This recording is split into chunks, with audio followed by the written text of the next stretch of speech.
better as a result of social media presence. If it doesn't do those three things, then it's on the chopping block. It's a return on investment discussion.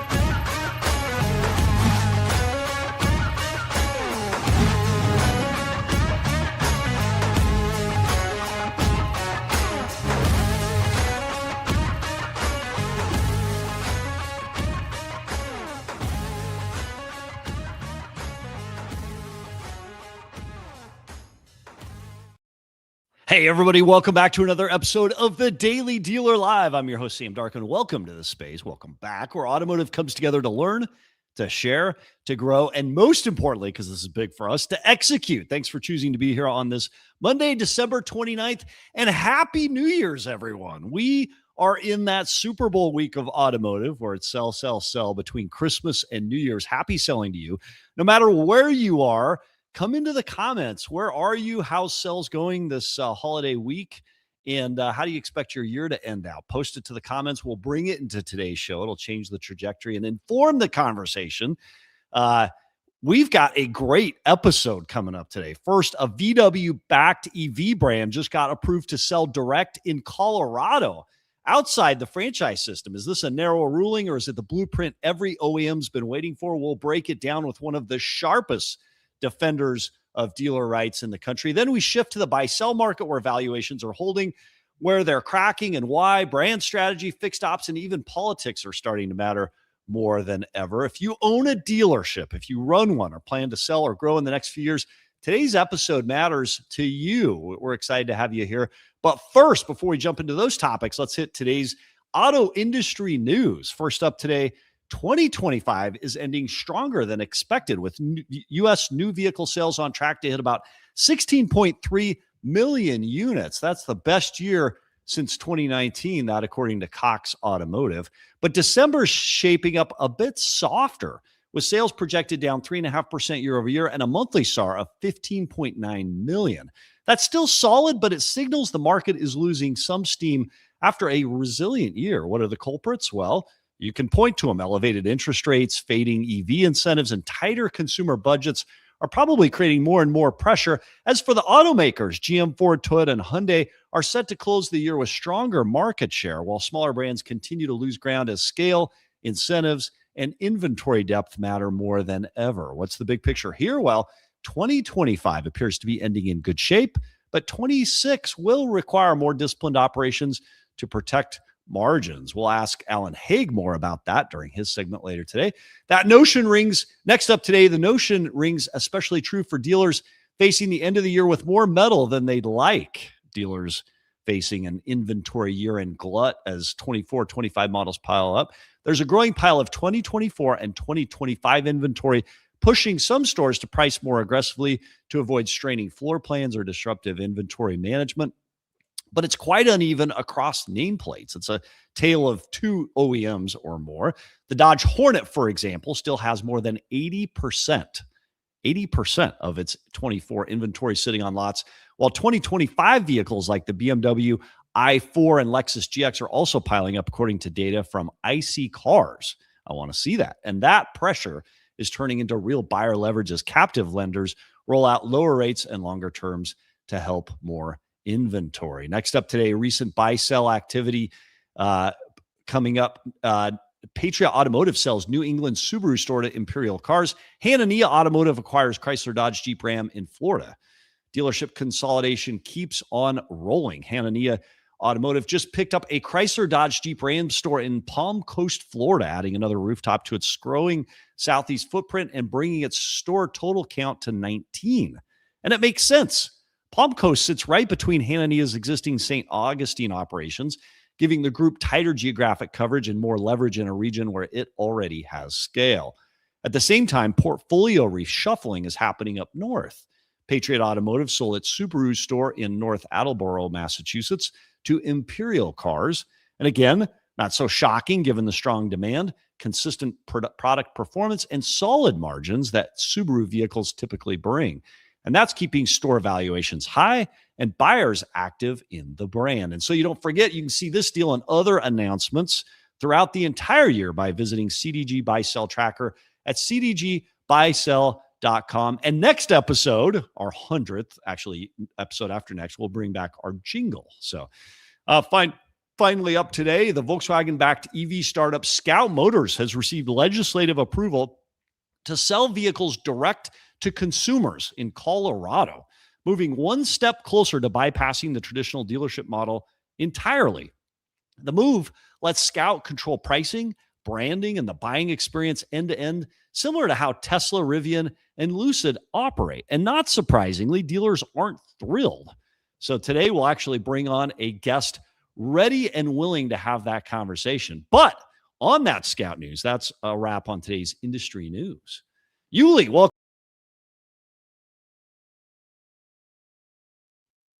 There he is. What's up, Yuli? Hey, Sam. Happy to be here. I can't see you, but I can hear you.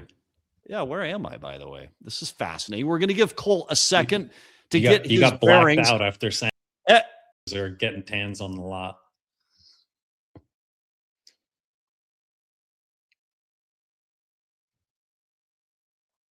I'm moving all over the place.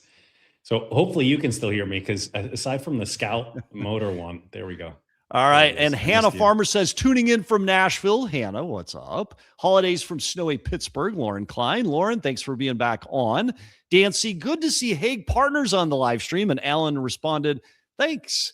And Evan Wright, obviously, what's up? And how are you doing, Sam? So it's fun to be back. And this is the Super Bowl of automotive. It's a great selling week. Yoga Car says it's raining in Massachusetts, which means car buyers will swarm to the dealerships to close out the year strong. So you having a good gap week here between Christmas and New Year's, Yuli? Yeah, I could complain, but it won't change any of the things happening. But how about you? Yeah, same here. But guess what I'm most excited about? We get to bring on two industry experts today. First up, our friend, and I think he's been on the show now 3 times, I think it is, to talk about this new Scout ruling in Colorado. Mm-hmm. Let's welcome to the show Don Hall, President and CEO of the Virginia Auto Dealers Association. Don, welcome to the show. Sam, Yuli, good to see you guys again. Hey, Don, welcome. Thanks for being here. And by the way, running the operating board, the switchboard behind all this today is Cole Short, CDG's own. We're on our own production staff today, and we're going to be back episode after next for our 100th episode, back with our regular team. But props to Cole and the entire CDG team for bringing it today. So super pumped about that. So Don, welcome back. What the heck is going on in Colorado, Don? Well, before I give you a direct answer, it is the Super Bowl week. It's a week of selling cars and getting excited. I know my particular subject today may not be something that excites you necessarily today, but something that as professionals committed to this industry, we all need to pay attention and we need to care about it. So the a board through their Department of Motor Vehicles in Colorado, basically what they did is they allowed Scout to sell direct. Their law has some wiggle room in it, and I'm certain there'll be a lawsuit over this ultimately. But Scout picked the state of Colorado to sell direct. Now, if I were not a VW dealer and it's Super Bowl week, I'd probably say, hey, we're selling cars, baby. I'm going to worry about that. Yeah. Don seems like an interesting guy, but I'm going to move on because I don't care about VW because I don't sell VWs at all. Look, what Scout has done is exactly what many, if not all of our manufacturers want to do.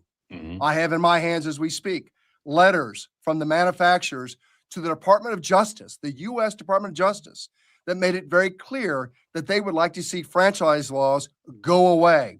They would like to see an environment where they choose who gets to sell what, when, how, where, and for how much, and whether or not dealers exist in the way we know them today do exist, or they don't.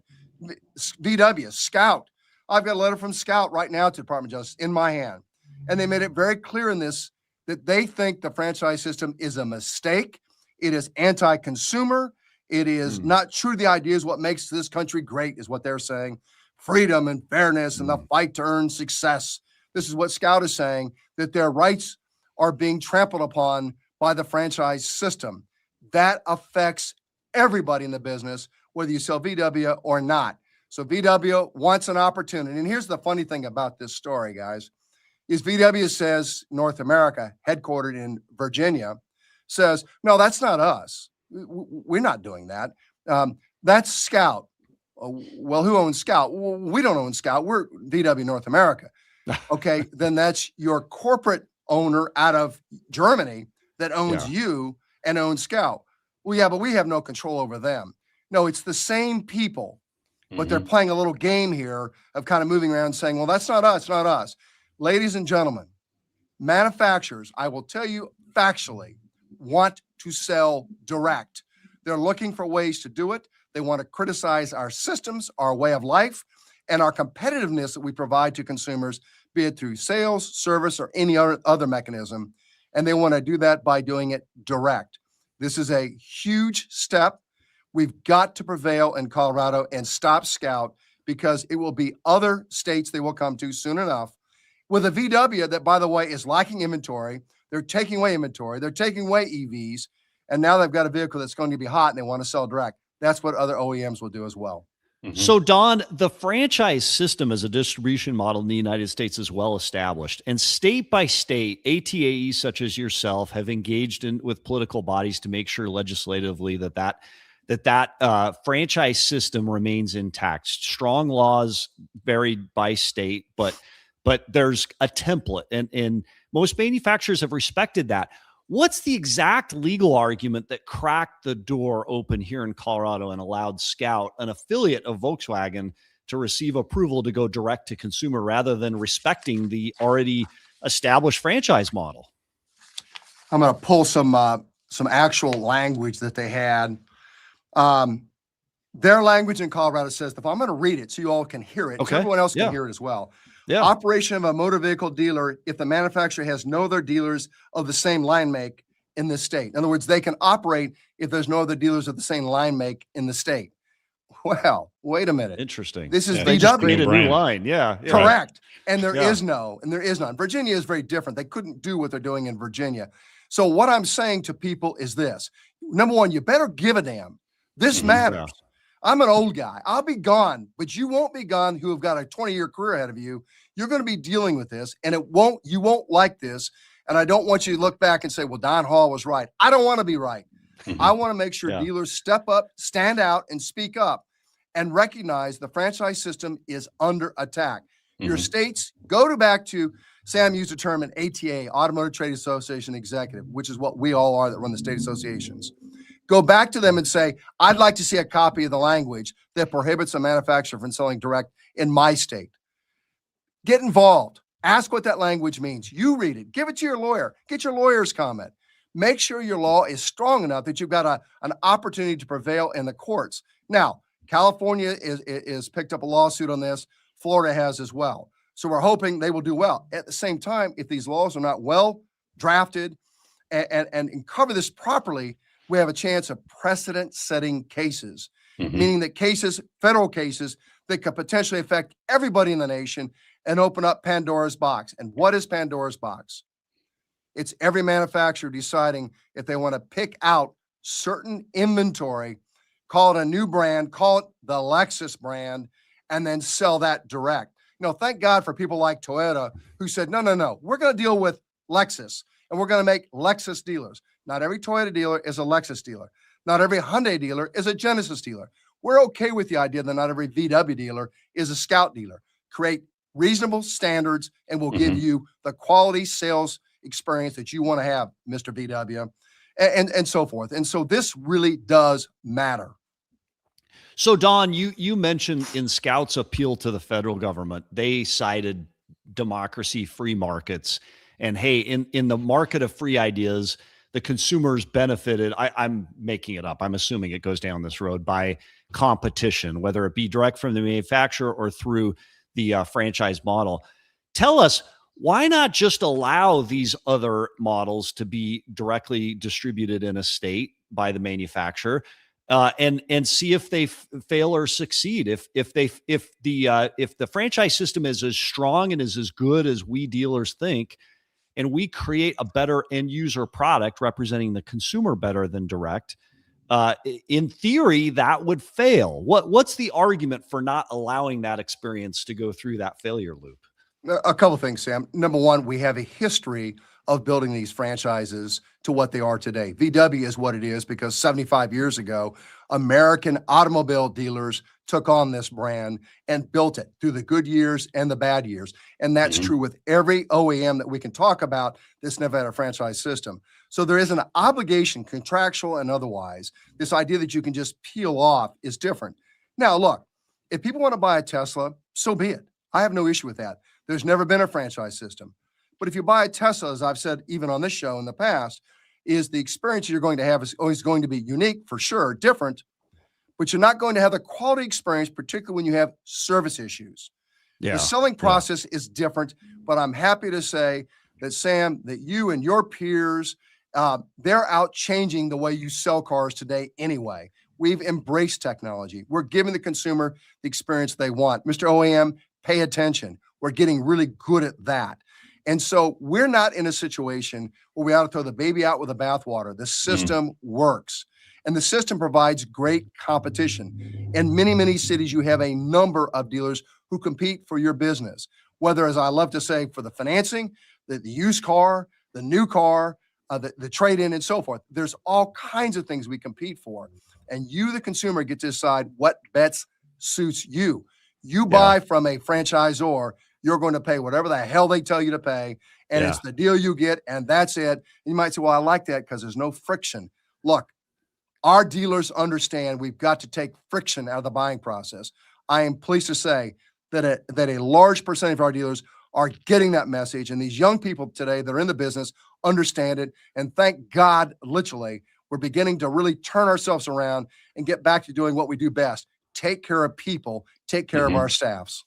So Richard Brunel online says, Toyota believes in the dealer model, best partnership in the business. Sad for VW. Used to be a fun brand with loyal customers. Yoga Cars adds, even if franchise model is better, if OEMs cherry pick and leave dealers with inventory that doesn't sell, direct models will win, not for being better, but for having cars people want. And then Scott Simons, who's been on the podcast, by the way, props Scott. Don Hall is the best advocate out there for automotive retailers. He is the GOAT, and you truly are in a place, in a position where you can advocate for this. I'm thinking about who is advocating, who is best to advocate for this. You know, it's you, it's probably NADA. And so I'm going to ask you in just a minute to restate what us dealers can do to help fight this. But I am curious, reading the rule, it looks like this license from Colorado runs through 2026. Don, Scout vehicles aren't even expected to be available till 27. What's Colorado thinking with the 1-year license? Are they testing it? Are they trying to see what the pushback would be? I think first of all, the regulations are such, that's the term they can grant them. The issue is this. Once, and I'm a city kid from Los Angeles, California, born and raised. Once the cow gets out of the barn, the horse gets out of the barn, whatever they do in these barns, once they get out, it's awful hard to reel them back in or bring them back in. In other words, it's not one of these kind of things we can say, well, you know, they've only got a year and so forth. You get consumers and legislators seeing that, they're going to be saying, wait a minute. It's why I knew I couldn't take on Tesla at some point in our legislative process, because at some point there were too many cars that were already being sold nationwide. Too many dealerships existed nationwide from that standpoint. Let me go back for a minute. I appreciate the comments that were made earlier. I have a unique experience, and that is I've spent 47 years of my life working for dealers. I spent a number of years in the retail in various management positions, and then came to this association long ago because I love the politics, the industry, and I know we can make a difference. And you have to have people that are motivated, that understand. I've had dealers call me and say, what do we need to do? And my answer is very simple. Get fucking involved. Get involved in the fucking game. Understand what it's about. Care about it. Give a shit, and not say, well, but Don, you don't understand. This is a shitty month, and I got to do better next month, and we'll get to it in April. You can't do that, ladies and gentlemen. This is serious. My ass will be gone and retired. This is serious. This matters. This is a real deal issue. This is not them playing games. To write the Department of Justice and make the argument that this system is not a good system for America is wrong, and we cannot sit back on our hands and let it just be that way. We've got to speak up, speak out, but more importantly, treat your people right, treat your customers outstanding, give them a great experience, and we can and will prevail. The better we do in the industry, the stronger grasp we have on any model, no matter what that model is. And the more competitive we are by that model. It's interesting, Don, because under Virginia's law specifically, you mentioned scout strategy would not have worked in Virginia. And so they went to Colorado, and there'll probably be other states where they go. Two questions. Specifically, what was it in Virginia that would not allow this model to happen? And what state is next? Where will this be tested next outside of Colorado, in your opinion? Well, again, there's a lawsuit in Florida. There's a lawsuit in California. So there's already been some movement in those two big states compared to us. We added some language a couple of years ago, knowing that this potential existed. That's part of our jobs. We have to forecast. We have to think about the future, not just today, how we're doing today, but what's the future look like? And the language we added was that if a manufacturer had a subsidiary or a company affiliated in ownership, and they had at least 25% ownership in any way, shape, or form, then it constituted a violation. So what Scout is saying is, we're separate. We have nothing to do with VW. Which we all know is so messed up. Yeah, that's crazy. It's all bullshit. Pardon my language, folks. Yeah. Today, I'm not aggravated. I'm trying to get folks to that. Wake up. Damn, I was a wake up. Exactly. Yeah, I want people to wake up and understand clearly. This stuff really matters. You want to do your buy sell someday? You're going to have, Alan Haig on the show. He's incredible. You want to do your buy sell? You better have something to sell or buy. And the franchise system is under attack. We can keep building and we're going to get along with everybody, love everybody, but you better protect your franchise system. And yes, the earlier comment was the truest one you could ever say. Toyota, Lexus is the best because they know who their customer is, and that's the dealer. And they do everything in their power to make the dealers great and grand. And everybody else does the polar opposite when they can get away with it. So, Don, what advice would you give to a 10-store dealer group that has Volkswagen or Audi? What's a good defensive move today? Obviously, get politically involved. Reach out to NADA, reach out to yourself, and become politically active in this movement. But from a defensive standpoint, what are my best defensive moves? Well, I think first and foremost, again, and this is a theme I say everywhere I go. Anytime I have a chance, treat your people like they are your strongest asset, because they are. Treat your customer as they should be treated. Give them a great buying experience. Take part of that argument away. Well, we want to sell direct because we'll do a much better job, and much friendlier, much freer, much this, that, and everything else. So take care of people. Secondly, ask your association. I want to see a copy of the language. I want to know what's being said. I want to understand it. Get involved. If you can't get involved, get one of your senior managers involved. Get them involved. This is not an old boys club, an old girls club. This is a club of people who give a damn about this business, and that's why you get involved in these associations. And if you're not, do so. And if you don't have the right people running your association, then get one that is able to run it and understands the need to be on top of their game in this game. If not, we are going to lose a lot. And Alan Haig and others won't have much to talk about 10 years from now when this game changes, substantially, because the franchise system has been eroded. Why do OEMs think they can do a better job, Don? OEMs ebb and flow in terms of their effectiveness. I think part of it, Don, is they've seen the success of Tesla, but what we all forget is all the government money and support that went into it. And then as soon as that support is gone vis-a-vis EV rebates and incentives, they're in a little bit more of a challenging world. But not every OEM is led by an Elon Musk who's not charismatic, super intelligent. He's a genius. Right? I mean, he's a boy genius, right? Tesla's a tech company. What makes the OEMs different. think that they could be more successful than dealers in this marketplace? I mean, greed's a factor, but why else? Well, over the course of my career, I've met many an OEM who tried to get into retail, and even some OEMs like Ford who tried to sell direct. If you remember, they were buying dealerships. They failed it was the Ford miserably. I was heavily involved in that. Yeah. Heavily involved in that. They failed miserably doing it. There is this jealousy. There are a lot of young people with a lot of advanced degrees working for these OEMs saying, well, boss, we can do this. We can do that. If we get a chance, we can do these things. They don't understand our business, but they see the things that we have and do and the lives that we live. And they think, wow, I'd like to be like them. And remember, a lot of these OEMs don't even stay very long. They move around. A lot of people move around and they're not bad people. They're doing their job. I get that. We're about taking care of customers and taking care of the people that work with those customers, our staffs, front end, back end, period. They're envious, and the money is big dollars, and they think they can do it for a lot less. They cannot. Much of what we do would have to be replicated by a manufacturer to begin with. So, Don, it is interesting. You referred to the Ford test. When was that? Like the late 90s. I remember it. I was selling cars in Utah back then, and Ford came in, and remind me my history on this, because I probably it was in Utah. Right. In fact, Utah was one of those stores. Yeah, and they went out and they up bought dealerships. And they failed. What's the lesson there for OEMs trying to do this today? Yeah, again, most people around back then aren't around today. And they failed because they weren't as smart as I am. See, I'm younger, I'm more educated, I get the retailing better. Yeah. They failed miserably. The retail business is very different from the wholesale business. You all have dealt with this, you know this. When you deal with your folks from the manufacturer, again, not bad people. In fact, people we ought to employ sometimes in our own stores and our own organizations. And many of them have done that. They've made that jump. But at the end of the day, wholesaling is not the same as retailing. It's a huge difference. And we deal with lots of problems trying to put together a deal, trying to get the deal to stick. We spot the car. We've got to make it stick. We've got to work. We got to abide by the laws. We got lots of things going on. It's a complex business. Mr. Manufacturer, don't do this. You're not going to win. You're only going to embarrass yourself at the end of the day. Treat dealers with dignity. And at the same time, dealers, do what's right by your staff and the customers. And we shall win with a franchise system 50, 100 years from now.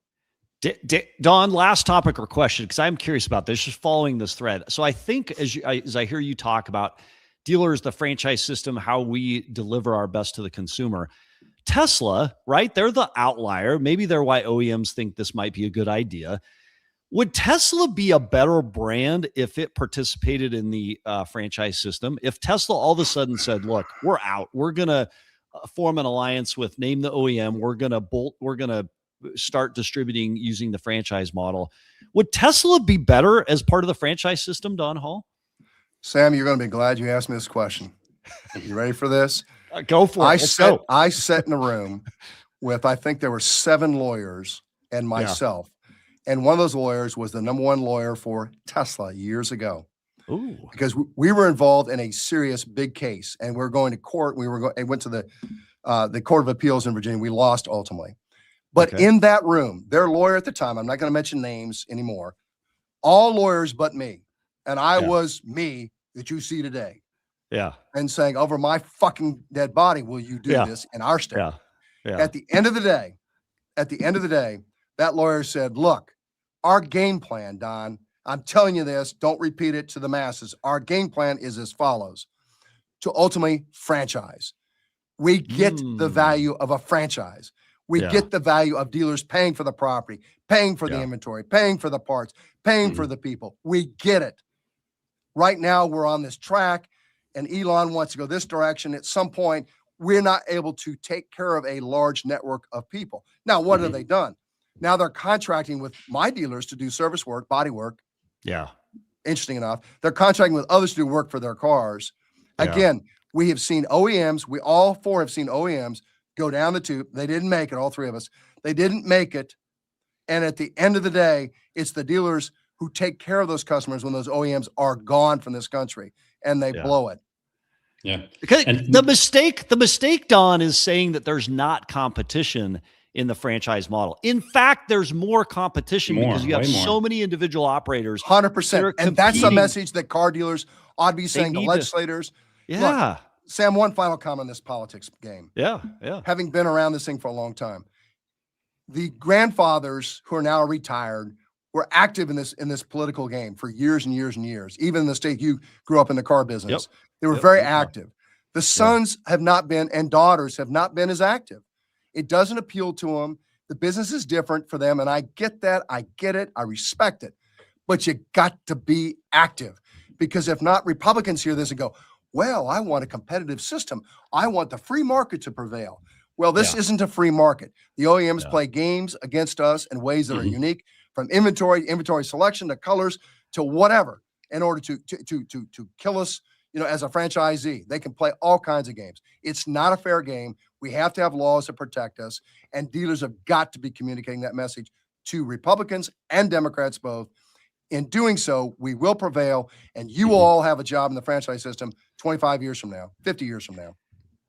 Don, props. You're getting a ton of comments online from our audience just saying great job representing the dealer viewpoint, and great counter or interesting counter to the lack of competition in the model. Truly, there is more competition, it would seem to me that way. So Don Hall, head of Virginia Auto Dealers Association, appreciate you coming back on the Daily Dealer Live. Thanks for being here today, Don.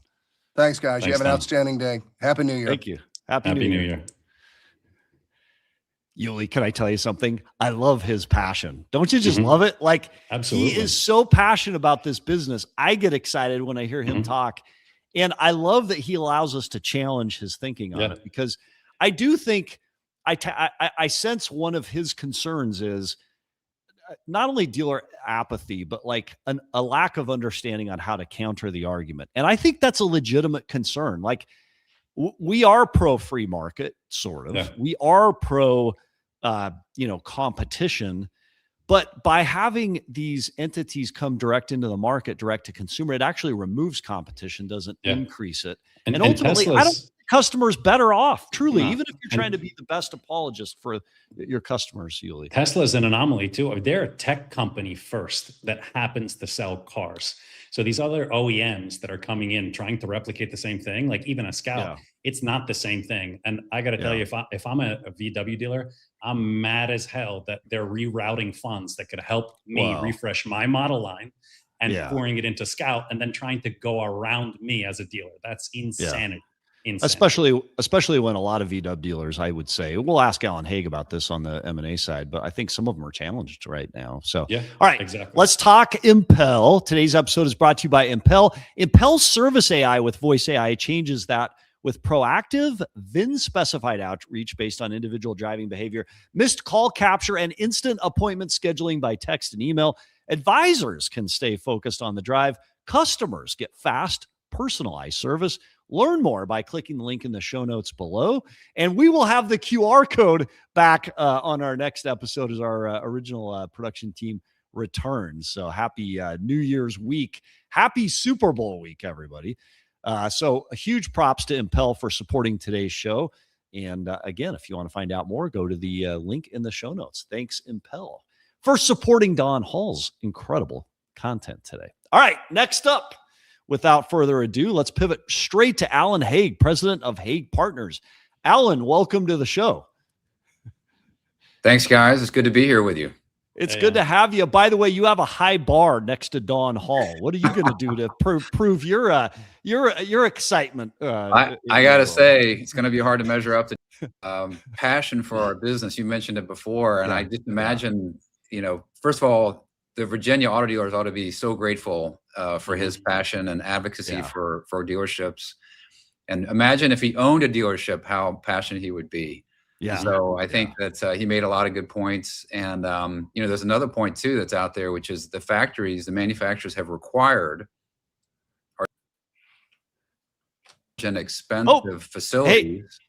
Hey, Alan, would you come back and just trigger your camera? There you go. Fantastic. You're back on. Go ahead. We're having a little technical difficulties. Go ahead, Alan. No, I was just saying that another point here, which has been made over the years, is that the factories have required our dealer friends to construct large and image compliant facilities. Yes. In order to retail these cars. They're not buildings that are multi-purpose. They can only be used for Volkswagen, for instance. Yeah. It's another reason why dealers need protection from the arbitrary plans of OEMs who decide, hey, we're going to create a totally new product line and sell it outside our current distribution channel. It's not fair to have it both ways. No.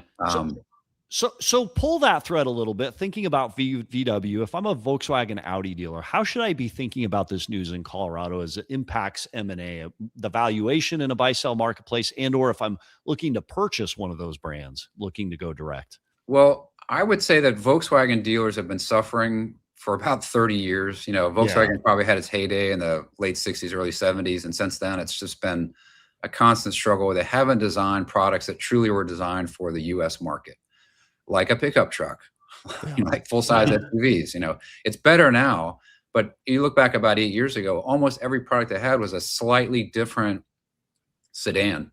which didn't sell very well. So they made another slightly different sedan, which also didn't sell very well.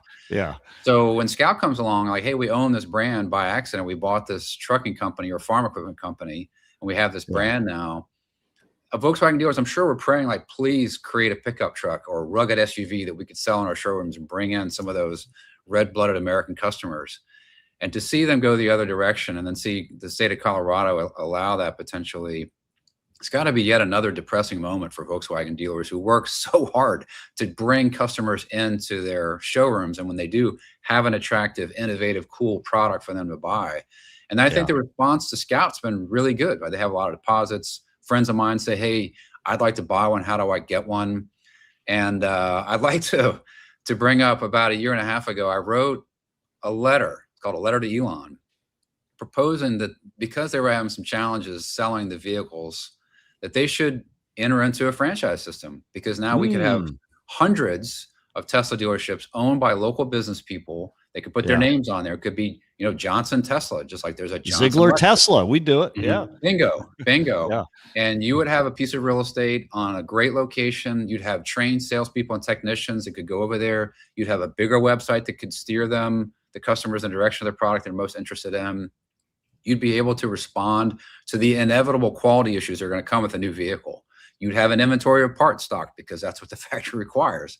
I just think franchise dealers would be far better positioned to make this brand, a new brand, successful. And it's really hard to be a new brand in this country. I mean, look at Rivian, look at Lucid. Great products. They're not selling any more cars at the end of 2025 that they were at the end of 23. And it's going to get worse, I'm afraid, because now that the subsidies are gone, that's $7,500 fewer reasons to buy those products. So I feel like those brands are going to go away. I think Scout's going to start and be a little bit of a dud, because there are going to be quality issues. You can't get people to fix them. You can't get the parts. So had they put those in the franchise system, the dealers could say, hey, while your Scout is being repaired, we've got this loaner vehicle for you. It's it's not a Touareg, but it's a, it's a nice Volkswagen SUV that you can have until your Scout is done. Flip them into it. Yeah. I don't know what Scout will do. We have this recalled car. We can't sell it new, but we're going to put one into you as a loaner car. Would that even be legal? I'm not sure. So for all those reasons, the Volkswagen Corporation in Germany needs to do the right thing and not spend the next 5 years in litigation with its Volkswagen and Audi dealers in the United States. It needs to simply award dealerships to the Volkswagen and Audi dealers who are dying for great product, and they'll sell the heck out of it. Yeah, it is fascinating. So is it kind of a dying gasp of a company that's been challenged for, as you say, decades now? Is this just kind of a desperate play to get better penetration in the market? Or is it step one in a broader trend that other OEMs will follow in states like Colorado and elsewhere, trying to chase the Tesla model? I feel like it's, if you look back at when Scout probably got started, let's call it 8 years ago, was probably when the idea came. If you look back at where Tesla was 8 years ago, it was on top of the world, right? It was incredible market cap. They didn't have the robot business then, so it was really just selling cars. And the other OEMs like General Motors and Ford, if you will recall, they also started to say, like, God, their market cap is far higher than ours. Even though they sell a couple 100,000 cars, we're selling a couple million. They're worth far more than we are. What should we do? It's not an illogical response to say, if you can't beat them, join them. Right. So you had General Motors and Jim Farley at Ford saying, we're going to be an EV company. And we're going to have that one away fast. Yeah. Well, it's billions of dollars later, it's kind of hard to sustain that strategy. But I think a lot of, if you're the CEO of an OEM and you see Tesla valued here and you're here and you go to your board meeting and the board says, what are you going to do about this? Well, we're going to have the same thing. We're going to start our own direct consumer model. It'll be all EVs, and this existing business will wind down as the other business grows. You can see how that would have been a boardroom conversation 8 years ago, 6 years ago, 4 years ago. But now it's obvious that, at least in the US, the electric pickup truck is a dead man walking. Nobody wants that product, at least in very small numbers. If it's a cool van or a truck like a Rivian that has a camper, thing with a grill and a cooler built into it, that's kind of innovative. You can see that working at a tailgate. But for people that use a pickup truck to haul, anything. It's the price point, right? I mean, that's why they just pulled the plug on the Lightning. And weren't they trying to sell the Lightning initially direct to consumer as well? Just the Ford Lightning from Ford? We have the Slate is viable under 30K, but other than that, yeah. I mean, well, I don't feel bad for the OEMs because they provide us with this great product and they can make a lot of money, but their business model is far tougher than the retail business. And again, that's another reason why Don, and maybe you all mentioned that over the years, the people that work at the OEMs, they see the dealer statements come in every month. And I'm like, wow, so-and-so Toyota made $1 million last month.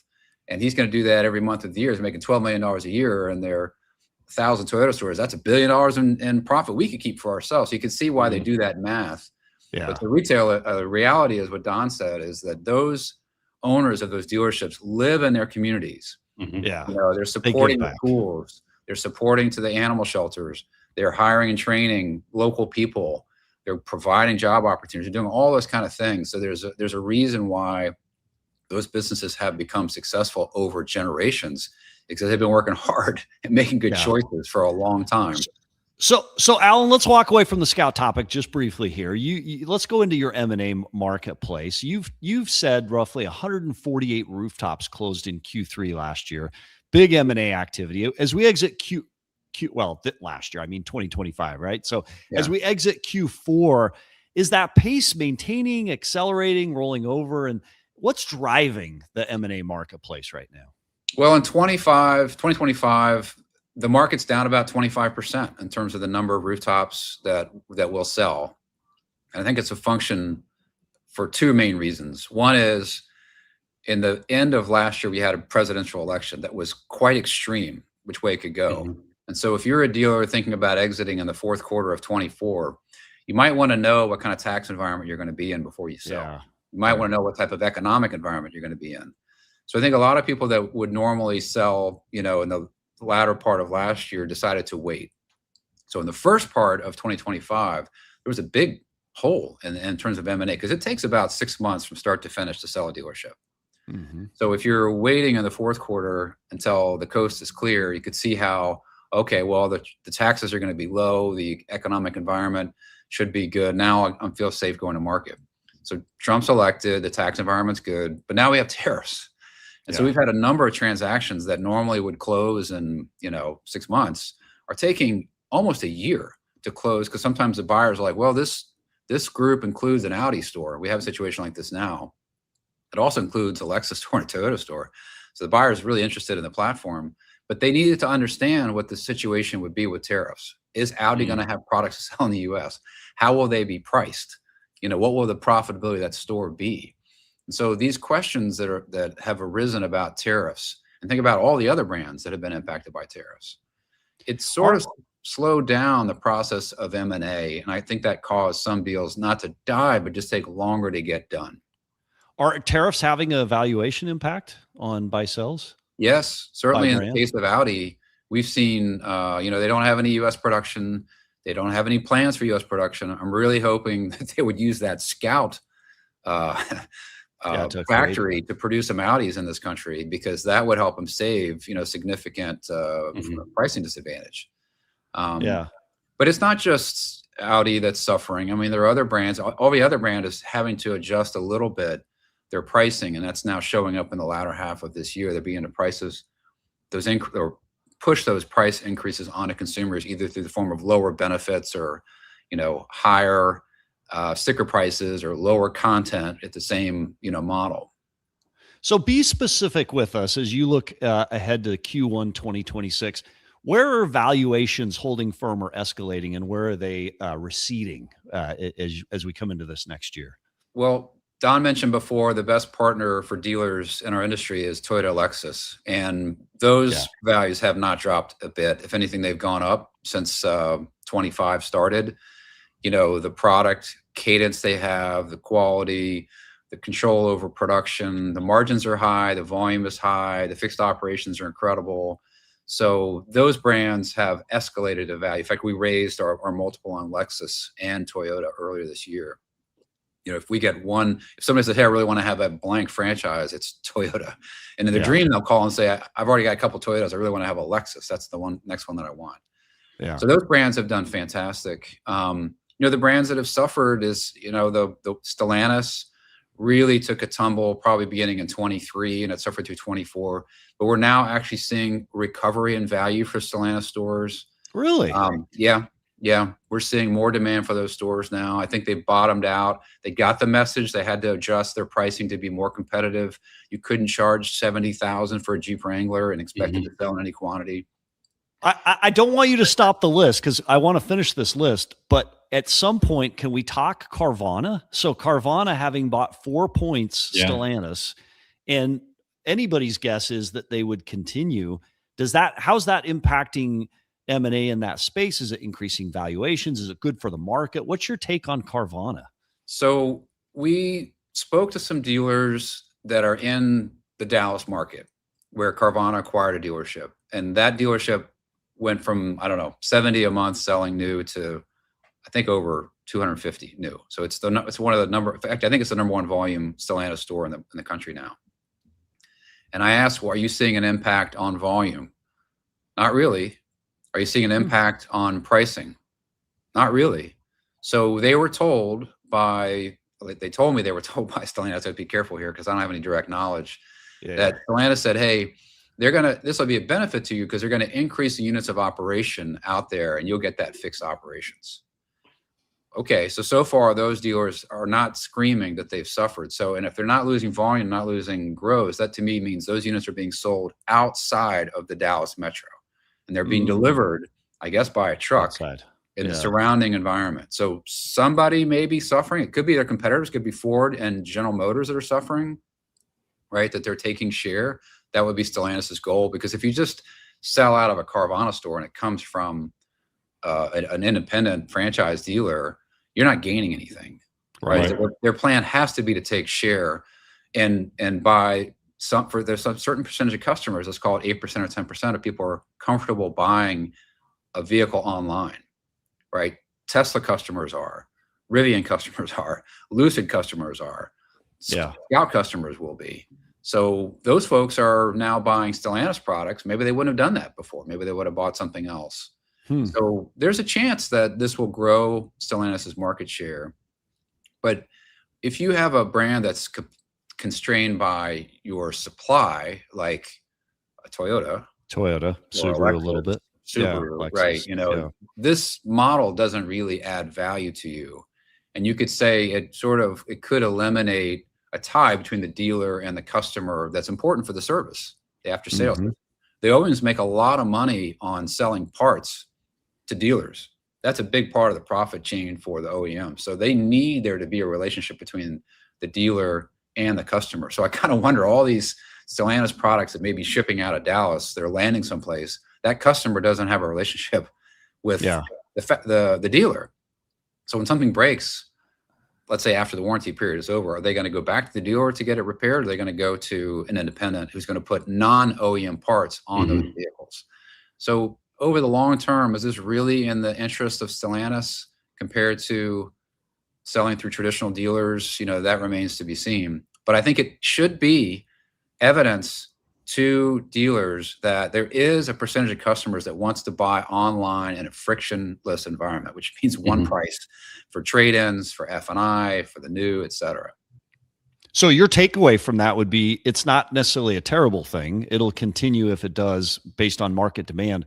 But the takeaway for dealers is become better online. Learn from Carvana what they're doing. Do you see them doing other OEMs?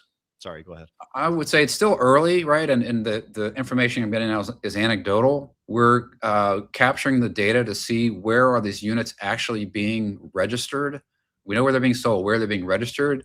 So maybe we can come back on the first quarter and give you some information on where they're actually going. That'd be great. I would expect other OEMs to be Carvana curious. They see, hey, that store went from 70 a month to 300 a month. I want some of that.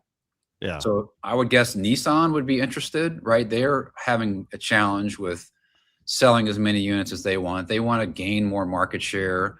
So would Nissan be willing to approve Carvana as a franchisee, especially after Stellantis already has? I could see that happening. We know that Hyundai has been partnering with Amazon. Would they allow Amazon to own dealerships and sell new Hyundais directly to customers? I could see that happening. But do I have any direct knowledge of this? No. Yeah. So we talked with Don Hall. We've talked a lot about franchise agreements, the direct to consumer. Are there implications in franchise agreements with OEMs like Stellantis and maybe Nissan and others that would limit Carvana's growth or not allow them to continue to grow? What are those? And do you see that changing at some point? I mean, CarMax owned at one point over 10 franchise dealerships. They own Stellantis stores, they own Toyota stores, and they did a big job selling new units for a while. And I think they realized, like, well, every 10 years you got to invest in a new building, and you got to have, your customer satisfaction ratings higher. You get hammered by the OEM, and they decided to exit the new car business. In fact, our firm, we represented CarMax in the sale of their last 2 Toyota stores. One was in Maryland and one was up in Wisconsin. Yeah, Kenosha. It was a big one. It was a behemoth of a store. Yeah. Yeah. Well, so there's been a history of OEMs or used car retailers entering and exiting the business, and OEMs approving these in the past. So I would expect it would continue to be part of what we experience in our industry. We have dealers, fortunately, they make most of their money in F&I and parts and service. And that's not easy to do online, right? You kind of have to do that in person often. Someone has a complicated situation, they need financing. Sometimes I have to come and sit with the F&I manager for hours, and people complain about how long it is, but they're not showing up with a wad of cash to buy the car. They're showing up with negative equity, or a trade that they want more than what it's really worth. And so there are reasons why, and dealers know this more than I do, why sometimes it's important to have a face-to-face interaction with a customer. Other people are comfortable buying online. So maybe you have a buy it now price that's different than what it is in the showroom. So Alan, you mentioned Amazon. Let's talk Amazon autos, because that does impact valuation, or does it? Amazon right now seems to be a little bit more of a marketing play, but there are implications on who owns the used car, on F&I penetration, which, as you said, is such a crucial part to net profit, F&I pen and profits. What's your advice to dealers either looking to sell or buy as it relates to Amazon and getting on board that train or not, as they expand from Hyundai into Ford and some of the other relationships they're pursuing?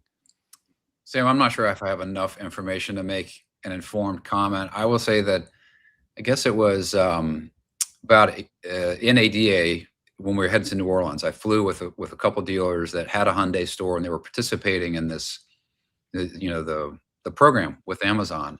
Yeah. What did they think? And they said, "Oh, it's cool. It's bringing us some extra leads, and it's helped our volume a little bit. Sometimes it impacts the relationship with the customer." And I said, "Well, how about pricing? Is it the same? Is it more?" He goes, "Well, Amazon is giving the buyers 2 $800 Amazon gift cards." Oh, and I I said, haven't heard that. That's "What? fascinating.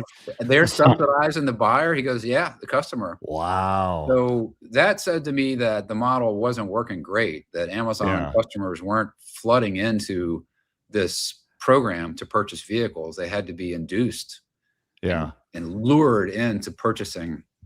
Is that still the case? I don't know. You'd need to have a Hyundai dealer that's part of this, maybe could comment. Yeah. But I've not seen, I listened to the person from Amazon talk at a couple of conferences, and, you kind of in our industry, you kind of know who's in our industry and who's not. And you can tell by the way they speak, and it takes decades to maybe earn the position of being an industry insider. And I'm not sure Amazon's there yet, but they've got so much money, and I'm sure they're watching what Carvana's doing and asking themselves, do we want to get in that business? And Carvana's making a lot of money, maybe almost all of its money, through the F&I process and selling, a loan to a customer that it then securitizes and marks up and sells to the public market. So they're making a nice spread on the financing of that vehicle. Does Amazon want to get into being a bank? That's consumer product, open all types of regulations that you have to comply with, and it's tricky, and you could get sued. And Amazon hasn't gone there before in the mortgage market. Are they going to go there in the car market? I'm not sure. Yeah, it's an interesting play. And to your point, they've got the financial resources. Their biggest asset is their distribution, though. Every one of us on our iPhone or desktop has, presumably most do, an Amazon account. So they've got the eyeballs. And to your point, where they decide to spend that $800 gift, that's almost an OEM type rebate, but not from an OEM, almost a marketer. That's fascinating, Alan. Yeah. So again, I don't know if that's still going on, but it was, according to this dealer. So transitioning for a minute to brokering, we've talked about that a little bit on the show. You've warned in the past that brokering weakens dealer-customer relationships. Are buyers discounting stores that rely too heavily on brokered transactions? What's your take on brokering? We see it a lot in the East Coast, and it's been a big topic on the show. Yeah, I think there are two areas that add volume to a new vehicle dealership that are brittle. One is if you use a lot of brokers. The other one is if you do a lot of fleet. Yeah. Now, fleet tail is a little bit different, but fleet. And the risk is that, your store is not really attracting that business. It's some individuals in the form of a broker, an individual outside your store, or in the form of fleet, it's a fleet manager in your store. If somebody wants that fleet business, they could call your fleet manager and offer them a little bit better spread. And that guy is leaving. He's going to your competitor across town or wherever, maybe a different town altogether. He's taking all of his accounts, unless you really can lock down that those are your accounts and not the fleet manager's accounts. And he's going to do the same thing, and all that volume is going to go. And maybe you get stuck with a couple hundred units that were ordered to sell that didn't sell. And now you have to dispose of a couple hundred extra white trucks that maybe are configured in a way that are different than the way your retail consumers would buy them. So that makes your business a little brittle. And if I'm selling a dealership that has a lot of fleet business, the buyer is going to ask that same, is that guy going to stay? Is he going to get any money out of this? Will he sign a non-compete? No, he's not getting any money. It's almost like selling a dental practice to a dentist, right? Like they are the practice. They are the valuation, right? The technician in that, right? Yeah. And in the broker, it's a little bit the same thing. If they feel like, well, I'm selling BMW. I have a lot of customers who want BMWs, Mercedes, and today there's a new car manager that's working with me, but if that new car manager moves to a different store, whoop, I'm going with him or her. And then the business can fall down. And if you're a buyer of the business, you really are getting the future, not the past. So you care, well, who's going to be left at this store when I own it? Will the business continue or not? So it's really best if a dealer can build up his or her own new vehicle department with salespeople and sales managers that are truly selling to the retail consumer and are going to stick around because they're doing great.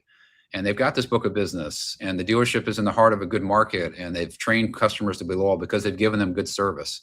That is something that's sticky, and a buyer of a business can expect to maintain them so long as they don't come in and try to cut their compensation in some ways. Yeah. So the smartest buyers that we see come in, and maybe they see opportunity, but if the store is being run well, the best thing they could do is leave it alone. Maybe you cut some costs because you consolidate the DMS. Maybe you cut some costs because you self-insure. Maybe you feel like, hey, we could sell some more used cars at this store. So you bring in a higher inventory. That's going to delight your salespeople. Maybe you add 10 stalls on the back of the service department that really should have been done 10 years ago or 5 years ago, but the selling dealer didn't want to invest in the business because they just want to keep that cash in the family and distribute it. Make that investment in the facility to expand the fixed ops, because that's better than ever. That's such a big money maker for our dealers, that having a nice, healthy service department, that is among the most valuable assets that a seller has. A lot of people will care about the new vehicle volume, but what they really love is a lot of fixed gross, because that's sticky business. It's fixed, right? It's consistent. It's the engine. Yeah. So, Alan, as we wrap up, there's probably dealers that are watching the show today that are saying, hey, you know what? I'm interested in selling, but maybe a year down the road or 2 to 3 years down the road. And aside from calling me and Aaron, I'm just kidding, self-promotion, What advice would you give to dealers that in the back of their mind are thinking, hey, I might want to look to sell a year or 2 or 3 years down the road? What steps should I be taking today to prepare for that time as it nears? I think from an operations standpoint, do everything you can to maximize your profits. So that means really paying attention, hold your teams accountable to get market share and to have even a labor rate. Sometimes we have some clients come in, their labor rate is well below the markets. Like get that up, because that's immediate profit for you. So really care about your profitability, because that's what you're going to have to sell on. It's nice to sell the future, but it's nice to sell a nice stream of existing profits. Yeah. I would also encourage dealers to simplify their income statements. Try not to have a bunch of packs and personal expenses running through the store, because the buyers will give you credit for most of it, but not everything. Not all of it. Yeah. So try to simplify, leave all the money in the store that the store generates. If you have a capital investment requirement, like if you don't have an old showroom, you need no showroom, get the plans drawn up, get bids from contractors, get it approved by the factory. So you can say to the potential buyer, hey, this project's going to need to be done in the next 5 years. Here's what your liability is. Here's what your costs are going to be. Because if a buyer doesn't know what it's going to cost, they're going to be a little defensive. So those are some things that you can do to prepare for sale, maximize your profits, simplify your income statement, understand if there's a CapEx project coming for the next guy, because the factories are usually a little bit more lenient on the existing dealer in terms of the size and the expense of a project, versus when the new guy shows up, especially if it's a big public company with deep pockets. The factory is going to say, okay, the seller gets this big bag of cash. What do I get? I want a big new store. So I'm going to hammer them. And that impacts value. So the more expensive the next facility project is, the less the buyer can pay for the existing business. So and then last question, Alan, thinking the flip side of that argument, not the sell side, but the buy side. There are many groups looking to grow, to expand, to continue developing as groups, maybe single points as well. What advice any advice coming into 2026 for that operator looking to grow this year? Have a strategy, know what brands you want to acquire, what performance you're looking for. If you want, underperforming stores, or you want stores that are just turnkey, understand where you want to grow, understand how much money you have to grow, and then communicate that strategy to people like me that have businesses that we're representing for sale. Communicate it to the OEMs that you want to grow with. Communicate it to the dealers in your area that you might want to acquire. Don't be like sneaky and private, like I want to grow, but I'm not going to tell you what, because we have people call us and they say, hey, would you show me some of the dealerships you're selling? And if I say, well, what kinds do you want? And they're like, well, just show me everything you have. Right. Yeah. My response is going to be, I'm not going to show you anything, because I have a duty to try to preserve confidentiality for my clients. I'm only going to show them to the buyers that have a strategy that matches the client that I'm representing.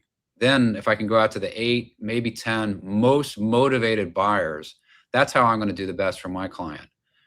And honestly, if you don't really know what you want to buy, you're going to spend a ton of time and money just looking at things, never making an offer or making a lowball offer. You create a bad reputation for yourself in the market as a buyer, and people will not show you opportunities in the future.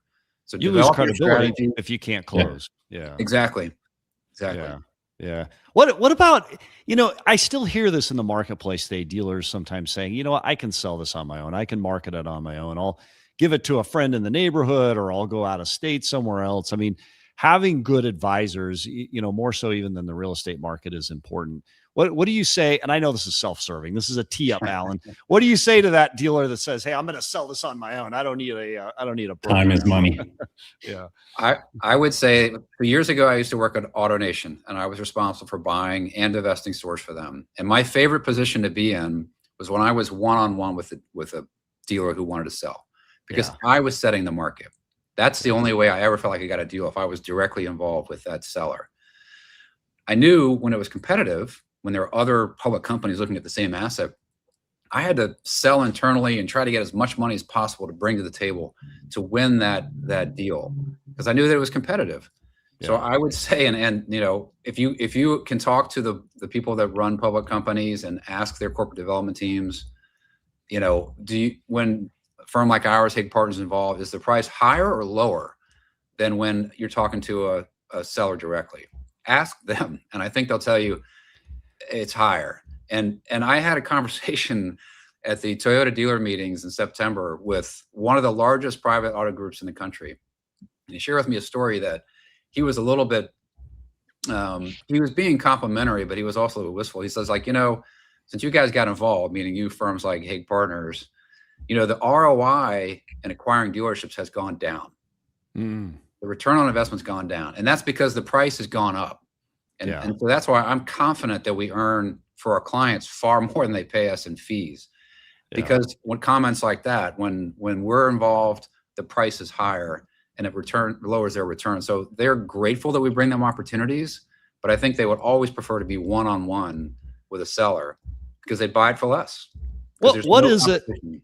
It is interesting. What is it about selling an auto dealership, whether single point or multi-point, where sometimes there's this desire to kind of keep it secret? Like maybe it's you don't want your employees to know because you feel like you're letting them down, or you like there is for some sellers, I think in the marketplace, this desire to keep it secret till it's all done. And then you get people popping back in saying, well, hey, I would have paid more. But it's like you kind of want to keep it under the cover until it's completely done, right? I think it's because we haven't talked about this yet, but we talked about franchises and inventory and fixed operations, but none of that means anything unless you have a general manager that can take advantage of those assets and convert those assets into cash. Yes. And I think that what dealers are afraid of is if I go to market and it becomes public and someone calls my general manager, my sales manager, my used car manager, my F&I manager, and hire them away, my business will suffer. I will lose profit and it will become less valuable. So they try to keep it really quiet. Maybe they just answer an inbound phone call for someone says, hey, I want to buy your store. Well, okay, maybe I'll just sell to you. But what they're losing there is that one-on-one. They don't have this competitive process. And so the value that they're going to gain by having a private sale, the value they're going to lose is going to be significant. I can tell you twice in my career, we've had people who started to sell their business on their own and they hadn't been satisfied with the results, so they called us to get involved. And in both cases, the blue sky was 30% higher. It's just oddly the same number. Now, are we adding that much value every time? I don't know. Probably not. But that was so significant. It's the two that we were involved in when someone tried to sell it on their own, weren't satisfied, called us, then they were pretty happy. Significant. What do you say to the concern of the GM jumping ship or the finance manager? Because truly those are pivotal roles that are crucial and critical to maintaining net profitability in any organization. Then you need to have a smooth process so that the time from bid to closing is short. Yeah. That means you need to be organized. You need to have all your materials ready. You need to be able to tell a story. You need to be able to back it up in due diligence. You need to have a team of accountants, M&A advisors like ourselves, M&A attorneys who can negotiate a transaction with a buyer so that the terms that you negotiate in your letter of intent, including the price, that's the most important one, is what shows up in your bank account on closing day. So speed matters. So that means organization, knowing how to respond to issues as they come up. And they come up. Almost every buy-sell's got some bit of hair on it. Either the dealership's a little hairy, or maybe the buyer's a little hairy, or maybe there's something that happens in the market like tariffs, that you need to figure out how to respond to. So Alan Haig, we absolutely appreciate you being on. You got to give us one last thing though. What's the biggest sleeper OEM right now headed into 2026 where you see best value in return for blue sky paid? Well, we've been big fans of Mazda in the last few years. They've improved the sales per dealership more than any other OEM. They suffered, and especially in states like California, because they didn't have any hybrids, right? And they still really don't. But we didn't talk about this, but since CARB has gone away, the value of dealerships in the state of California and other states that had adopted CARB has gone up significantly. Again, interesting, really. I mentioned the 30% number. We ran a process with a group of stores, 2 groups in California in the spring. In both cases, we got offers that we didn't really love. So we said, well, let's just wait. Maybe we can improve performance and remarket in the fall. And so we did. And then what happened during the interim was Trump killed CARB. We went out and remarketed. And in one group, we got a 25% higher offer than the first time. The second one was about 30%. So CARB is absolutely, the elimination of CARB has absolutely benefited dealerships in those states. So that's one good thing, because we were worried about our dealer friends in California. How are they going to sell these stores if they have to be all EVs by 2035, I think it was. The other brand that we like a lot is Kia. Let's say, pre-COVID, Kia was okay, probably the bottom half of franchises, but they came up with a lot of great product and they were able to produce during COVID. So they took a tremendous amount of market share. And what I really love about Kia is in a buy sell, they will give the incoming buyer a lot of new vehicle inventory for them to have a successful entry into that dealership point, especially if it's an underperforming store. Toyota does the same thing, but Kia, even if it's not sales ineffective.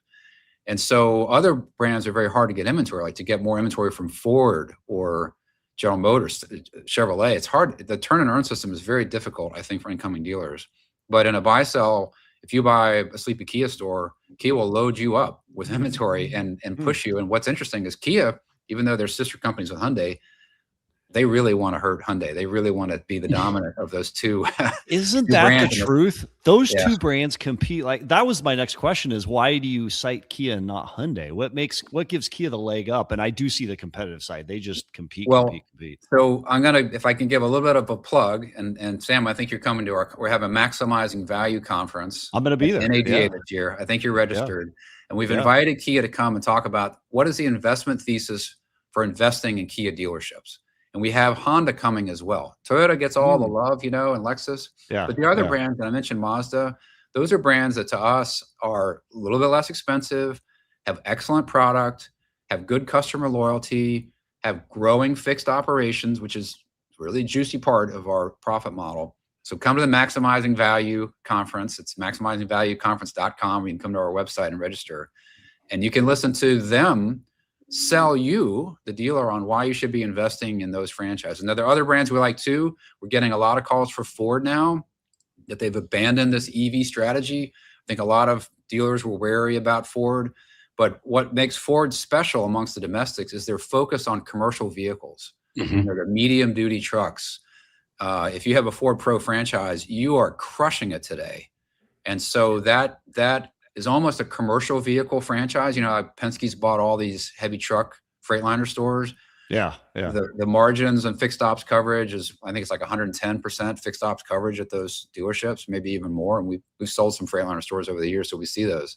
But the Ford truck business is stronger than any of the other brands that exist.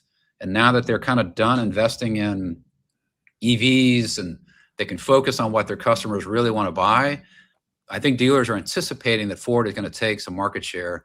And I just got, there's an accounting firm called Woodward Associates that puts together a little newsletter, and they compare the the pre-tax margin percentage for Stellantis, General Motors, and Ford. And Ford is a good bit higher than those other brands.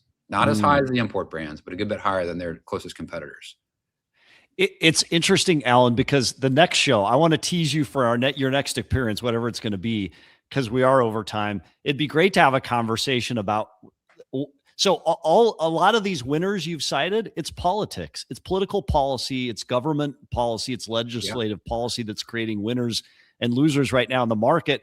And how should a dealer, no matter what their political stripes, be thinking about politics and how that's going to guide their M&A and or their valuations now into the future? So go ahead. One more plug is Mercedes is back. Mercedes is back. They also pursued a really EV heavy product plan, and dealers suffered and Mercedes suffered. And so this could be the best time in a long time to purchase Mercedes dealership, because their profits suffered a little bit during that EV era, but they're talking about going from 300,000 new vehicle sales to 400,000 in the near future. Apparently they have the money from Germany to support in terms of lease incentives and others. And they have a new set of products coming that are priced that are more affordable. So you could be an aspirational brand instead of an unaffordable brand. So I know dealers are really bullish on Mercedes again. And for a while, they only wanted to have Mercedes dealers buy Mercedes dealerships. But that's open season again. Now so that's the last brand that I really want to plug. In terms of politics, obviously we've seen, the whole push towards EVs had a good intention behind it to try to improve our environment. There's a lot of debate about whether EVs do that or don't. There's a lot of debate about, does that play into the hands of our Chinese friends who control this battery technology? Should we be supporting gas engines because that supports our economy? That I'll leave for others to debate. But there's no doubt that when we sell the consumer, when we offer the consumer a product that they really want to buy, and we don't have to incentivize it, everybody wins. Yes. The taxpayer wins, the dealer wins, the consumer wins, the factory wins. That creates a wealthy society that allows us to handle other issues, perhaps like air pollution or warming, in different ways other than forcing a customer to take a vehicle that doesn't fit their wants or needs. And on that, Alan Haig, President Haig Partners, absolutely appreciate you joining the show today to share your perspectives. Excited to see you at NADA. We'll see you in Vegas here soon. All right, guys. Nice talking with you. Thanks, Alan. Fascinating conversation just about how to think about valuations, how to think about M&A coming into next year. Super thought-provoking. Truly, it is interesting how much of it is policy, generate a lot of these opportunities. But you know what? That's the case anytime in business. Markets shift and the opportunity always pops up in the shift, and the winners run towards that shift in a way that, others just don't. So Yuli, thanks for being here. Guess what? This is episode 98 of Daily Dealer Live. We've got coming up for you on New Year's Eve, a special best of. You saw Don Hall here today on the show. Passionate as ever. I'm going to give you a little tease. Don Hall makes an appearance on New Year's Eve in our best of episode, as well as many other of our best episodes that we've had up till this year. Unfortunately, Alan's won't be in there because, we crafted that thing before New Year's Eve. And then coming up Monday, January 5th, Yuli, it will be a celebration of the Daily Dealer Live Car Dealership Guy 100th episode. So looking forward to that. We'll be there. You'll be there. I'll be there. But until then, to all of our Daily Dealer Live audience, we say thanks for watching Daily Dealer Live. We break down the biggest moves in the car business as they happen. So don't forget, we're here live every Monday, Wednesday, Friday, 1 p.m. Eastern. We won't be here the day after New Year's. I'll tell you that much. But we'll be back Monday for the 100th episode. So if this is your world, hit like, hit subscribe, turn on those notifications so you never, ever miss a beat. And we'll see you next episode, everybody. Thanks for being here. Thanks, guys.